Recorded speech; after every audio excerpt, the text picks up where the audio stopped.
कैरीचं instant लोणचं बनवण्यासाठी कैऱ्या आपल्याला स्वच्छ धुवून घ्यायच्या आहेत. मग स्वच्छ कपड्यांनी पुसून आणि आपण आता ह्या बारीक कट करून घेणार आहे. प्रकारे पोळी मी कट करून घेतलेली आहे. त्या आपल्याला बाउलमध्ये ट्रान्सफर करायचे आहे.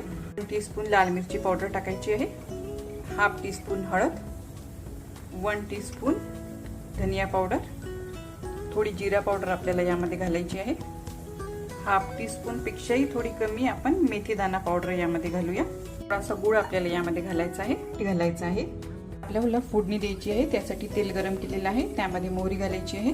त्यानंतर हिंग. आता हा तडका आपण यावर घालणार आहे.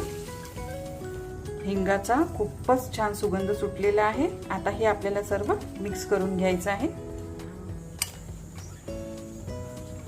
तुम्ही गुळाचं प्रमाण अजूनही थोडं वाढवलं तरीही चालेल.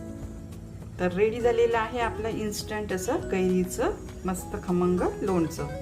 सध्या गरमी असल्यामुळे आपल्याला हे लोणचं फ्रीजमध्ये ठेवावं लागेल. तसं हे लोणचं 2 दिवसही बाहेर राहते. त्यानंतर मात्र आपल्याला हे फ्रीजमध्ये ठेवावं लागते.